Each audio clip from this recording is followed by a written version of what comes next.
Hello guys, स्वागत है आपका हमारे चैनल में। आज हम शुरू करने जा रहे हैं BEd-SC07 के इकाई नंबर 2 को, समावेशी शिक्षा के सिद्धांत और कक्षा कक्ष में विविधता।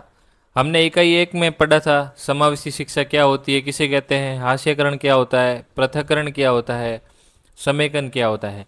अब हम समावेशी शिक्षा में उसके सिद्धांत को और कक्षा कक्ष में जो विविधता है उसको जानेंगे।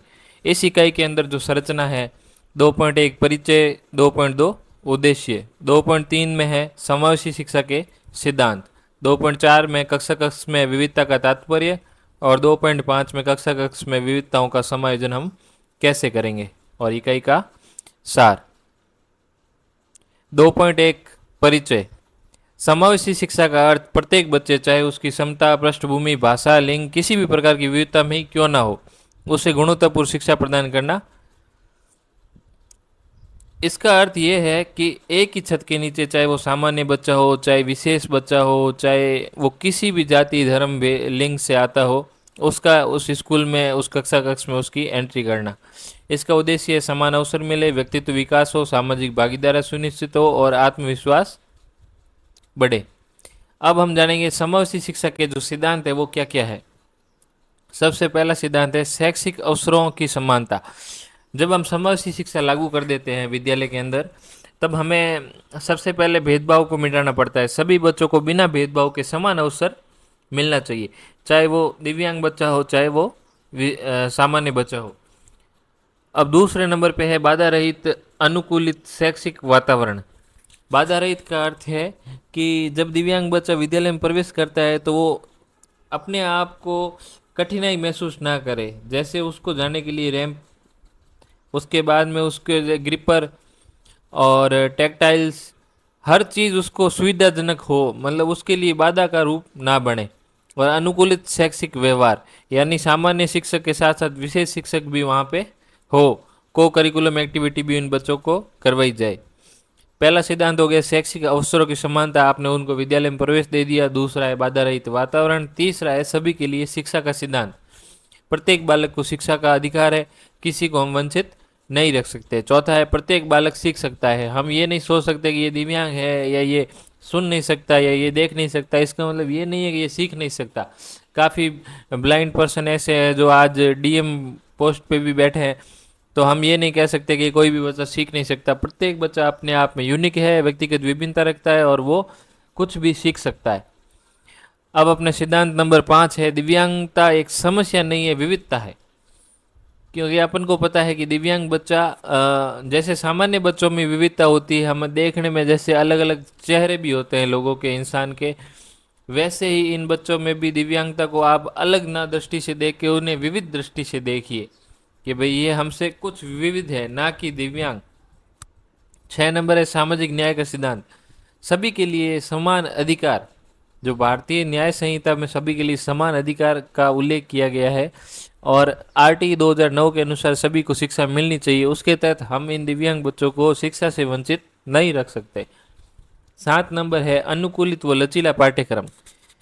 इसका अर्थ है आपने उन बच्चों को एडमिशन दे दिया, उसके बाद में उनके लिए बाधा रहित वातावरण बना दिया, सबके लिए शिक्षा की व्यवस्था कर ली, सामाजिक जो न्याय व्यवस्था है उसकी आपने बात कर ली। उसके बाद में इन बच्चों के लिए जो सिलेबस होता है उसको उनके अकॉर्डिंग, उनके अनुरूप ढालना चाहिए कि बच्चा कम सीखता है, इसके अकॉर्डिंग इसका सिलेबस हो। 8 नंबर है समस्या बालक में नहीं, शिक्षा व्यवस्था में। हम अक्सर CDP पढ़ते हैं तो उसमें पहले अगर एक बच्चा फेल होता है तो उसमें गलती उस बच्चे की नहीं है, उसके टीचर की है। इसी प्रकार समस्या बालक में नहीं है, शिक्षा व्यवस्था में है। अगर हम दिव्यांग बच्चे को पढ़ाई से वंचित रख रहे हैं तो उस दिव्यांग बच्चे की दिव्यांगता की गलती नहीं है, उस शिक्षा प्रणाली की गलती है कि उस बच्चे को आप पढ़ाई नहीं दे पा रहे हैं। अब अपने समावेशी शिक्षा के सिद्धांत के बाद में कक्षा कक्ष में विविधता का तात्पर्य। अब कक्षा कक्ष में विविधता किस प्रकार हो सकती है, जैसे एक देश में भी अलग अलग राज्यों में विविधता अपन देखने को मिलती है। कोई हिंदी भाषी प्रदेश है, कोई तमिल भाषी प्रदेश है, कोई इंग्लिश बोलता है, कोई कन्नड़, कोई मराठी, कोई असमी। उसी प्रकार हमारे यहाँ पे कक्षा कक्ष में भी विविधता देखने को मिलती है। सबसे पहले है भाषाई विविधता। कक्षा में भी विभिन्न भाषा बोलने वाले बच्चे होते हैं। किसी किसी के पेरेंट्स कोई जॉब करते हैं, वो दूसरे राज्य से अपने राज्य में आके अपने विद्यालय में पढ़ते हैं, तो उनकी भाषा और अपनी भाषा में फ़र्क आएगा। और दूसरे राज्यों की बात छोड़ो, एक जिले से दूसरे जिले में भी भाषा का फर्क आता है। 2 नंबर है सांस्कृतिक विविधता। अपने एक ही कक्षा के अंदर हिंदू बच्चे, मुसलमान हो, चाहे सिख हो, चाहे ईसाई हो, प्रत्येक धर्म के बच्चे पढ़ते हैं। तो उनकी संस्कृति, उनके कल्चर, उनके रीति रिवाजों में भी और अलग अलग जातियों में भी अलग अलग रीति रिवाज हमें देखने को मिलते हैं। 3 नंबर है सामाजिक आर्थिक अंतर।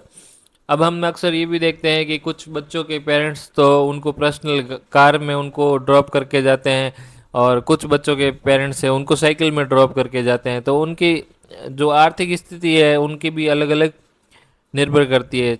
4 नंबर पॉइंट है क्षमता और रुचि विभिन्नता। प्रत्येक बालक की क्षमताएं, रुचियाँ और प्रतिभाएं अलग अलग होती है। 5 नंबर है सीखने की गति में अंतर। ये भी अक्सर देखा जाता है कि कोई बच्चा टीचर के द्वारा बताएगी एक बात को 1 मिनट में सीख जाता है, और कोई बच्चा उसको 10 दिन में भी नहीं सीख पाता है। तो अलग अलग सीखने की गतियाँ, ये विविधता कहलाती है।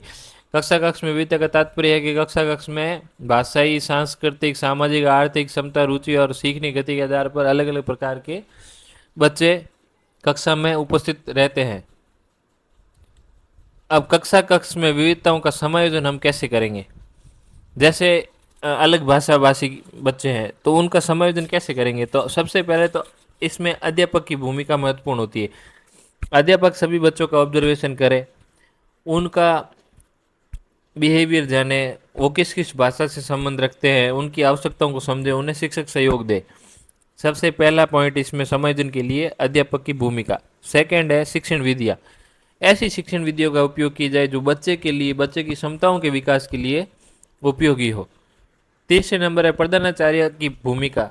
प्रधानाचार्य की भूमिका इस बात पर निर्भर करती है कि उनका एटीट्यूड, उनका बिहेवियर, जैसे दिव्यांग बच्चों के प्रति उनका बिहेवियर सकारात्मक होना चाहिए, उन्हें सहयोगात्मक वातावरण उपस्थित करवाना चाहिए। वैसे ही अलग भाषा भाषी है उनके लिए भी प्रधानाचार्य को ये चाहिए, संस्था प्रधान को चाहिए कि सभी प्रकार के संसाधन उन बच्चों को उपलब्ध करवाने चाहिए। अब 4 नंबर पे है समुदाय की भूमिका। जिस प्रकार से अलग भाषा भाषी, अलग आर्थिक और सामाजिक परिवेश से आने वाले बच्चे इन विद्यालय में पढ़ते हैं, तो हमारे समुदाय का भी ये दायित्व होता है कि हम उन्हें हीन दृष्टि से ना देखें। यदि आप आर्थिक स्थिति में बहुत ऊपर है और निम्न स्थिति का बच्चा भी अगर विद्यालय में आ रहा है, तो आप उन्हें हीन दृष्टि से ना देखें, सबको समान रूप से पढ़ने का अवसर प्रदान करें। तो समुदाय की भी भूमिका, समुदाय की जागरूकता भी विविधता को समायोजन करने के लिए निर्भर करती है। वो चाहेंगे कि हमारे बच्चे सब एक साथ में पढ़े, तभी ये संभव हो पाएगा। अगर वो चाहेंगे हमारे बच्चे अलग है, हमारे बच्चे इनके साथ नहीं पढ़ेंगे, तो ये कक्षा कक्ष में समायोजन संभव नहीं हो पाएगा। तो कक्षा कक्ष समायोजन के लिए हमने जाना अध्यापक की भूमिका, फिर उसके बाद में टीचिंग मेथड्स, फिर प्रधानाचार्य की भूमिका और समुदाय की भूमिका। इकाई सारांश। चलो ये पाठ बहुत ही जल्दी पूरा हो गया क्योंकि इसमें 2 ही टॉपिक थे, समावेशी शिक्षा के सिद्धांत और कक्षा कक्ष में विविधता और विविधताओं का समायोजन। तो आपको अगर ये लेक्चर अच्छा लगा हो तो शेयर, सब्सक्राइब, लाइक ज़रूर करें। ऐसे ही हम इस बुक को जल्दी पूरा करेंगे। धन्यवाद।